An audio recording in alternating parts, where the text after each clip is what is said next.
Buckle up, everyone, because today we're diving headfirst into a world-class Executive MBA program, and we're doing it in record time. We've got the final lecture from the Strategic Management EMBA at NHH Norwegian School of Economics. And let me tell you, this is like the cheat sheet to end all cheat sheets when it comes to strategic thinking. Oh, and there's a twist. We're going to be looking at how this whole AI explosion is shaking up the business world as we know it. You couldn't have picked a more exciting time to join us. This isn't just some dusty old academic recap. This is about figuring out how to navigate a business landscape that's changing right before our eyes. Get ready to really understand your environment, your customers, and build strategies that can survive anything. Speaking of things changing fast, can we talk about this AI hurricane that's hit the business world? ChatGPT got 100 million users faster than anyone could have predicted. And now everyone's talking about how AI is going to boost productivity, especially for knowledge workers like us. I'm curious, have you already seen AI changing the way you work? The really mind-blowing thing about AI is that it's not really a tech problem. It's a strategic leadership challenge. It actually reminds me of something the economist Robert Solow said years ago about computers. He said that the so-called computer age didn't actually show up in productivity statistics. Makes you wonder if we're seeing history repeat itself with AI. That's a really interesting connection. So we've got this super powerful tech that could totally change everything, but we're not really seeing those big results in the real world yet. What's missing? Well, this Wharton professor, Ethan Mollick, has a really interesting take on this. He says that in this AI-powered world domain expertise, curiosity and knowing how to collaborate are becoming even more important than just pure technical skills. So it's not about becoming a coding whiz. It's about becoming even better at what you already do and then using AI to take it to the next level. I really like how he talks about AI as a virtual collaborator. It makes you think differently about teamwork communication, even how companies hire and train people. Exactly. And that brings up another really important question. How do we find the right AI tools for the specific challenges we're facing? There's no one magic AI solution that solves everything. Even ChatGPT Plus has a feature called Custom GPT to tailor the tool to specific needs. This is all making sense, but I can see how for leaders, all these choices and how fast things are changing could feel pretty overwhelming. How do you even start to create a culture where people see AI as a partner and not a threat?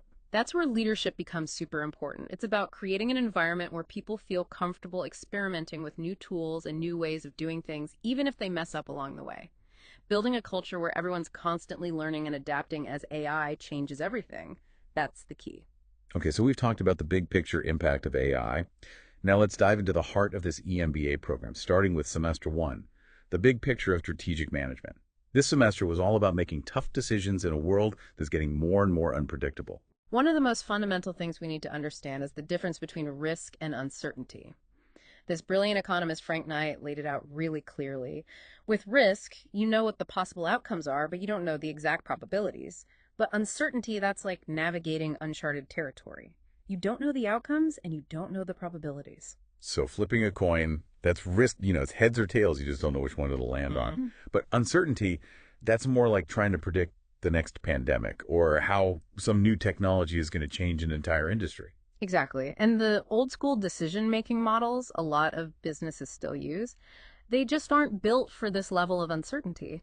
We need to get comfortable using our intuition, making connections to things that have happened before, running different scenarios, and even making strategic bets without having all the data perfectly lined up. Think about the challenges businesses have faced lately, pandemics, geopolitical craziness, tech going wild. All that just shows how important it is to have this agile, adaptable approach to strategic thinking. Totally. And one concept that really stuck out to me was open innovation. That old idea of companies being locked in this cutthroat competition, it's changing. We're seeing more and more examples of what they call co-opetition, where companies are figuring out ways to work together even while they're competing. Just look at Samsung and Apple, they're rivals in the smartphone market, but they're also totally intertwined through their supply chains. This idea of co-opetition, it goes way beyond just partnerships. It has this ripple effect that impacts everything from financial markets to how companies structure their capital and make investment decisions. Okay, so we've tackled AI as this big wild card and dove into semester 1's focus on making decisions in the face of uncertainty. Now get ready, because we're about to get up close and personal with our customers in semester 2. This is where things get really juicy. If you don't truly understand your customers, their needs, their motivations, how they behave, You're building your strategy on a foundation that could crumble at any moment. Exactly. So let's dive into semester 2, customers, users, and product market understanding. This semester was all about getting inside our customers' heads and using that knowledge to create offerings that they can't resist. One of the first things we tackled was segmentation, and it's important to note there are two main ways to approach it, demand-based and supply-based. Demand-based segmentation focuses on who the customers are, their demographics, where they live, how they buy things. Supply-based segmentation looks at the customer from the perspective of cost and revenue, how they impact the bottom line. So demand-based is about grouping customers based on who they are and what they want, while supply-based is about understanding how those groups contribute to your profitability. Right. That's the key difference. And this semester, we went beyond just describing customer data. We were really diagnosing their needs and coming up with strategies based on what we found. This led us to the concept of customer profitability. It's not enough to just know who your customers are. You need to understand how they contribute to your overall success. This is where things get really insightful, because you might find out that you have a bunch of loyal customers who aren't actually that profitable, and then a smaller, less obvious segment is actually driving most of your revenue. Exactly. Understanding that dynamic can completely change how you allocate resources and make strategic choices. Yeah. And then we moved into the world of pricing strategies, cost-based, market-based, value-based, and all the complexities of pricing structures and the ethical stuff that comes into play. Pricing, that's one of those things that can make or break a business. Yeah. It's about finding that sweet spot where you're giving your customers real value while also making sure your business can survive in the long run. And those ethical considerations, they're more important than ever, especially with AI and data privacy becoming such big issues. Couldn't agree more. And of course, we talked about the gold standard for understanding customer behavior experimentation. It's about forming hypotheses based on what you think you know about your customers and then testing those hypotheses in the real world. It's this constant cycle of learning, adapting, and refining your approach. It's so powerful because it lets you go beyond those boardroom assumptions and see how your customers actually behave in real life. To wrap up the semester, we took a deep dive into the fascinating world of customer psychology. We looked at the interplay between System 1, our intuitive fast thinking side, and System 2, our more rational deliberate side, and all the biases that can sneak into our decision-making, the power of nudges, and how motivation and intention drive behavior. This is where things get really nuanced and interesting. Understanding the psychology behind customer behavior is so important. Why do they choose one product over another? What makes them buy something? How do they react to different marketing messages? Those are the questions that can unlock some amazing insights. And the semester ended with a really powerful reminder that understanding employee behavior is just as important as understanding customer behavior. After all, they're both driven by human psychology and the same basic principles of decision-making. So the big takeaway from semester 2 is this. If you really want to create winning strategies, you need to have a deep understanding of human behavior, both the people you're serving and the people who make your business run from the inside out. Well said. Okay, we've covered a lot of ground, from the disruptive power of AI to making strategic decisions when everything's uncertain and taking a deep dive into the minds of our customers. Ready to tackle semester 3. Absolutely. Semester 3 takes us from understanding the external environment, customers, competitors, market trends, to looking inward at the things that give companies a real competitive edge. Sounds like the perfect spot to take a little break and let everything sink in. We'll be back soon to explore the rest of this MBA journey. All right, welcome back to our strategic management deep dive. Last time we were about to jump into semester 3, which is all about crafting killer strategies and building that competitive advantage that no one can touch. Yeah, and I love this quote from the painter Wassily Kandinsky. He said, "Everything starts with a dot." It just perfectly captures that journey from a tiny spark of an idea to a full-blown strategy. It really does. And in semester 3, we dug into a framework for figuring out where competitive advantage actually comes from. We started by understanding the difference between tangible and intangible resources. Right. So tangible resources, those are the concrete things like factories, equipment, inventory, the stuff you can actually see and touch. But intangible resources, they're less obvious, but often way more valuable things like brand reputation, intellectual property, and that hard to define, but so important organizational culture. Exactly. And what's so interesting is that intangible resources are often better than tangible ones because they're so hard to copy. They're wrapped up in uncertainty. There's a lot of information asymmetry. And then there's this concept called causal ambiguity, which Basically means it's tough to figure out exactly what makes them so valuable. For like, your competitors might know that your company has an amazing brand, but they can't easily replicate it because they don't know the secret sauce, the special mix of things that makes that brand so strong. Right. And these slippery, intangible resources, they often fall into this category called SVIMA. It stands for valuable, rare, inimitable, and non-substitutable. These are the resources that can really give you a lasting edge in the market. It sounds like Google's a perfect example of a company with a powerful mix of Zima resources. Their innovative culture, their brand that's basically synonymous with online search, their huge user base, and all that data they have, it all seems to fit. You nailed it. Google is a great case study for how intangible resources can turn into a serious competitive advantage. Think about how hard it would be for someone else to replicate their whole ecosystem. Their search algorithm is top secret, their brand is everywhere, and their culture attracts the best talent from all over the world. Okay, so organizational culture and brand, those are two big examples of intangible resources. What other goodies did you uncover in semester 3? Innovation capacity is another crucial one. It's that ability to constantly come up with new ideas, products, and services. This needs employees who are engaged and empowered, dynamic capabilities that let the organization adapt and change, and a mix of skills within the team. So it's not just about having a few geniuses locked away in a lab. It's about building a culture of experimentation and creativity across the whole organization. And this is where that link with AI gets really interesting. AI can be this incredible tool for boosting human creativity and making the innovation process way faster. Absolutely. Think about AI tools that can analyze tons of data to spot trends or come up with totally new product ideas. AI can help us see patterns and connections that we would miss on our own, but it's not about replacing human creativity, it's about making it even stronger. And that needs a culture that embraces both human and artificial intelligence. This connects back to what we talked about before with AI as a virtual collaborator. It's not humans versus machines. It's about humans and machines working together to achieve something bigger than either could alone. Exactly. And this brings us to the huge role of leadership. In this world that's changing so fast, leaders need cultural intelligence, that ability to adapt and lead in different cultural settings. They also need to be able to build trust, communicate clearly, and navigate rough waters. Those leadership qualities, they've always been important, but they're even more crucial now with AI and all these other disruptive forces changing everything. Leaders need to be the steady hand, the guiding light that helps their teams embrace change and handle the unknown. Couldn't have said it better. Yeah. We also looked at the importance of human capital, all the knowledge, skills, and experience that your people have. In the end, people are the ones who drive innovation and help any organization reach its full potential. And this is where that people issue we mentioned before comes back into play. Right. It's all about aligning your people with a strategy, motivating them to execute it brilliantly, and creating a culture where they can thrive. But wait a second. How does AI fit into all of this? Isn't there a risk that AI could automate away jobs and make human capital less valuable? Yeah, that's a question a lot of people are wrestling with. And it's true, some jobs are going to be automated. But I think the bigger opportunity is using AI to empower people and make their capabilities even stronger. Imagine using AI to personalize training programs to help people identify new skills to learn or to create work experiences that are more engaging and fulfilling. So instead of being afraid of AI taking our jobs, we should see it as something that could create new jobs, a tool that helps us reach new levels of productivity and creativity. It's about shifting from fear to opportunity.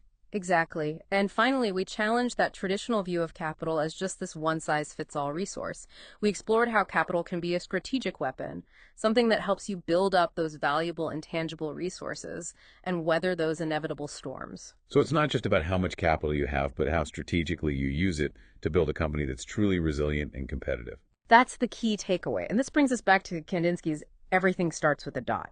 We've looked at all these different pieces of competitive advantage, the resources, the capabilities, the mindsets. But how do we take those dots and create a masterpiece, a winning strategy that actually gets results? That's the question, isn't it?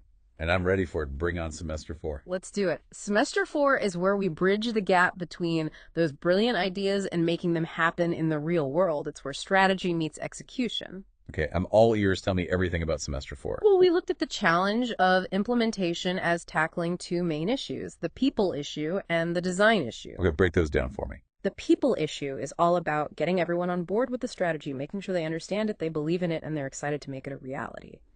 It's about creating a sense of ownership and accountability across the whole organization.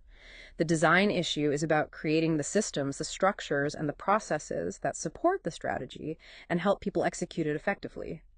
It's about aligning the whole organizational structure with those strategic goals. So it's not enough to have this amazing strategy sitting in a PowerPoint presentation. You got to get people fired up and create the infrastructure that makes it all run smoothly. Absolutely. And leadership is super important in both of those areas. Leaders have to find that balance between giving people autonomy and maintaining control, empowering their teams to own the strategy while also giving them clear guidance and direction. It's that classic leadership challenge, how to unleash your people's creativity and initiative while also making sure everyone's moving in the same direction. But how do you actually do that, especially in companies with those traditional hierarchies where all the decision-making happens at the top? That's where things get really interesting, because it needs a shift in mindset both for leaders and for employees. Leaders have to let go of that command and control approach and be more collaborative and empowering. Employees have to step up, take ownership, be proactive, and share their ideas and perspectives. It's about building a culture of shared responsibility and collective intelligence. So it's a two-way street. Leaders empower employees, embrace that empowerment, and take charge. But this sounds a little too good to be true. How do you actually change the culture like that, especially in big, complicated organizations? It's definitely not easy, but it starts with clear communication, transparency, and a real commitment from the top. Leaders have to explain the strategy in a way that resonates with people, that connects with their values and goals. They have to create opportunities for dialogue, feedback, and working together to create things. And they have to lead by example, showing through their actions that they trust and value their people. It's about creating a culture where people feel heard, respected, and valued. But it's not just about feeling good, is it? You also need a system that supports this new way of working. That's where the design issue comes in. We need systems for performance management that focus on results, not just what people are doing, incentive structures that reward collaboration and innovation, and communication channels that make it easy to share information and ideas. AI can be a big help here too. Think about AI tools that can track progress, identify roadblocks, and help people share knowledge. So we're not just throwing out the old way of doing things and hoping for the best. We're using technology and smart design to create a system that supports this more agile and collaborative approach to getting things done. And then we zoomed out to the level of corporate strategy. This becomes important when a company has multiple business units, and the big questions become, what businesses should we be in? How should we manage all these different businesses? And how do we balance giving them autonomy with keeping them all aligned? It's like playing chess on a massive scale, trying to coordinate all these different pieces to achieve a bigger strategic goal. Great analogy, and one of the toughest things in corporate strategy is finding that sweet spot between letting each business unit do its own thing while also making sure they're all working together to create value for the whole company. It's about balancing decentralization and coordination. So you want to give each unit enough freedom to innovate and adapt to their specific markets. Yeah. But you also need to make sure they're all aligned with the overall corporate strategy and working towards the same goals. Exactly. And that's a tough balancing act that needs a deep understanding of the businesses, the markets, and how the organization works as a whole. I bet AI can be a useful tool for managing all that complexity too.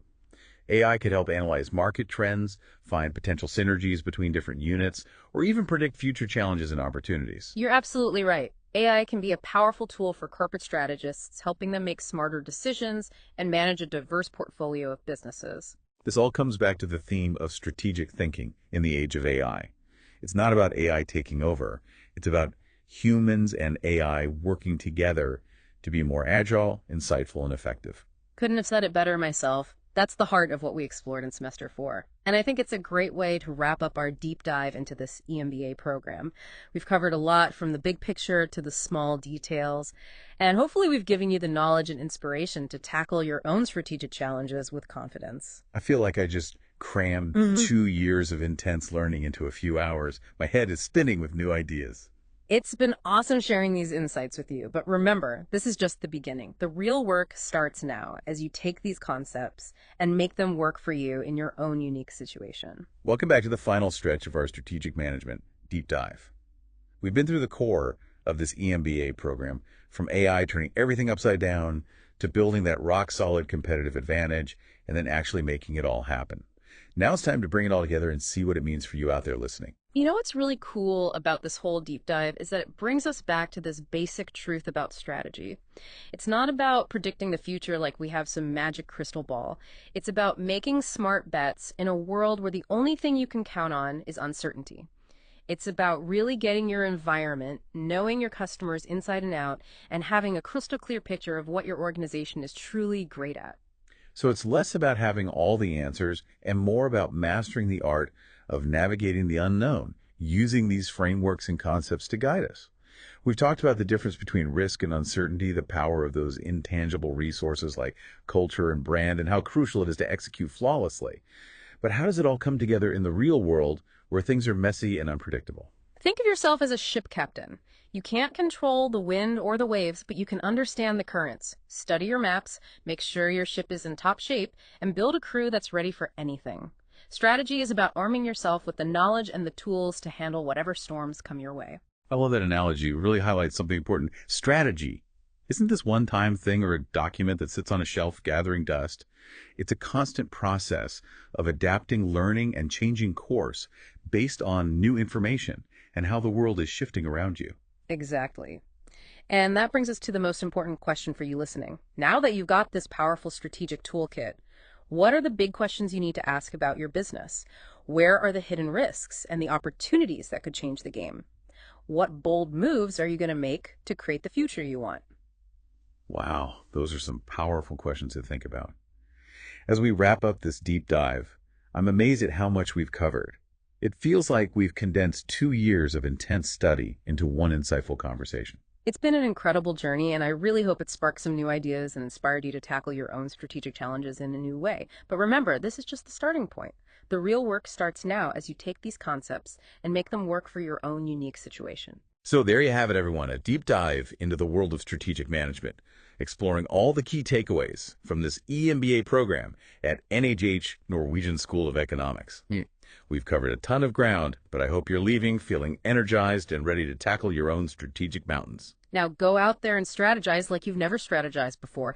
And remember, we're always here for your next deep dive into whatever fascinating topic you want to explore next. Until then, keep that curiosity alive, keep asking questions, and keep pushing the limits of what's possible. That's a wrap, folks. Thanks for joining us on this Strategic Management Deep Dive. We'll catch you next time.